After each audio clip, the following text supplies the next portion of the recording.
જે છેલ્લા સપ્તાહથી જે રાજકોટ શહેર ઉપરાંત તમામ રાજ્યમાં ગરમી છે એનું પ્રમાણ છે વધી રહ્યું છે. ઇન્ડિયન મેટ્રોલોજીકલ ડિપાર્ટમેન્ટ દ્વારા અને રાજ્યના આરોગ્ય અને પરિવાર કલ્યાણ વિભાગ દ્વારા અમને વારંવાર છે એ હીટ બાબતે એલર્ટના મેસેજ છે આપવામાં આવે છે.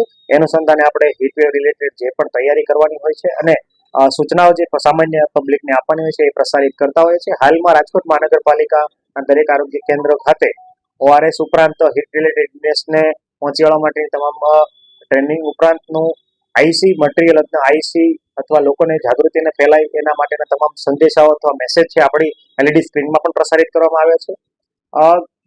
ગઈકાલે 108 દ્વારા છેલ્લા 48 કલાકમાં હીટ રિલેટેડ ઇલનેસ કે જેમાં ખાસ કરીને ઝાડા ઉલટીના કેસીસ, ગરમીને કારણે શરીરનું તાપમાન વધી જવું ઉપરાંત સ્નાયુમાં દુખાવો થવો, કળતર થવું, ચક્કર આવવા, બેસુધી જેવા અનુભવ થવા વગેરે બધા કેસીસ છે એ કુલ મળીને ટોટલ 72 કેસીસ 48 કલાકના છે નોંધાયેલા છે. એવો જે આંકડો છે 108 દ્વારા પ્રસારિત કરવામાં આવ્યો હતો અને એ અનુસંધાને રાજકોટમાં ગત સપ્તાહે આઈએમડીનો જે ડેટા છે એ મુજબ જોઈએ તો 41.7 ડિગ્રી સુધીનું જે મહત્તમ તાપમાન છે એ પહોંચેલું હતું અને લોકોને કાળઝાળ ગરમી નો અનુભવ થયો હતો. ખાસ કરીને આગામી દિવસોમાં પણ હજી આગામી 5 દિવસ છે એમાં પણ તાપમાન છે એ ઊંચું જવાની શક્યતા છે.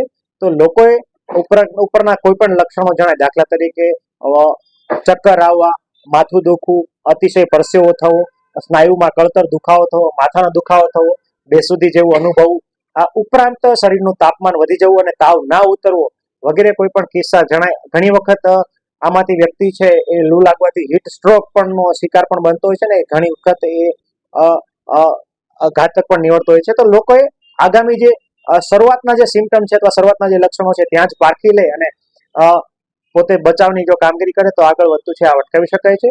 તો આવા કોઈ પણ લક્ષણો જણાય તો નજીકના આરોગ્ય કેન્દ્ર કે દવાખાનાનો સંપર્ક છે એ કરવો ખૂબ જ હિતાવહ છે. તો લોકોએ ખાસ કરીને આગામી જે ગરમીના દિવસો છે એમાં શું તકેદારી રાખવી, તો દરેક વ્યક્તિએ દિવસમાં ઓછામાં ઓછું દર કલાકે 200 ml જેટલું પાણી છે પીવું હિતાવહ છે.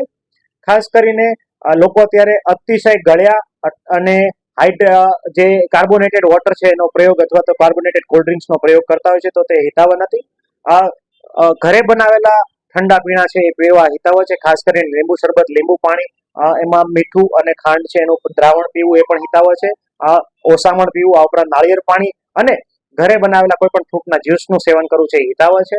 ખાસ કરીને ગરમીના જે દિવસો છે એટલે પીક અવર્સ છે 11 વાગ્યાથી કે લઈને 3 વાગ્યા સુધી કે જ્યારે સૂર્યના કિરણો સીધા આવતા હોય છે ને ત્યારે ગરમીનું પ્રમાણ ખૂબ જ વધારે હોય. તો આવા સમયે બિનજરૂરી કામ વગર બહાર જવાનું ટાળવું જોઈએ. ખાસ કરીને મજૂર વર્ગ કે જે લોકોએ ખુલ્લામાં કામ કરવાનું હોય તો એમને વહેલા કામ શરૂ કરવું ને કામ છે એ સંધ્યા સમયે કરવું ખૂબ જ હિતાવહ છે. ખાસ કરીને અત્યારે આઉટડોરનું જે મજૂરી વર્ગ છે એમને ખાસ છે ધ્યાન રાખવું હિતાવહ છે. બિનજરૂરી બહાર ન જવું, જો બહાર જવાનું થાય તો ટોપી ઉપરાંત કાપડ માથે ઓઢીને ઉપરાંત ગ્લોવ્સ પહેરીને અથવા આખી બાઈના કપડાં પહેરીને બહાર જવું ખૂબ જ હિતાવહ છે. અને ગોગલ્સના પ્રયોગ અથવા છત્રીનો પ્રયોગ કરવો પણ હિતાવહ છે. બહાર જતા પહેલા તમારા શરીરને હાઇડ્રેટ એટલે કે પાણીનું જે સેવન છે એ કરીને જ બહાર જવું જોઈએ, જેથી તમારા શરીરમાંથી પાણીનો લોસ થાય તો પણ છે તમારે ડિહાઇડ્રેશન એટલે કે શરીરમાં પાણીનો ઘટ ન પડે અને આગળ ઉપર આપણે લૂ લાગવાની શક્યતા પણ ઘટાડી શકાય. આ ઉપરાંત ઉનાળાના દિવસોમાં ભરપેટ ખાવાનું છે એ ટાળવું જોઈએ. થોડા અંતરે થોડું ભોજન છે આરોગ્ય ખૂબ જ હિતાવહ છે. આ ઉપરાંત બની શકે તો અતિશય ઠંડા વાતાવરણમાંથી અતિશય ગરમ વાતાવરણમાં જવાનું ટાળવું જોઈએ, જેના કારણે ઘણી વખત શરીરના જે તાપમાનમાં સડન ચેન્જીસ આવતા હોય છે અને એના કારણે હીટ રિલેટેડ ઇલનેસીસ છે અનુભવાતી હોય છે. તો ખાસ કરીને એસી માંથી થોડા સમયે રૂમ ટેમ્પરેચરે આવવું અને ત્યારબાદ છે બહાર નીકળવાનો આગ્રહ રાખવો જોઈએ.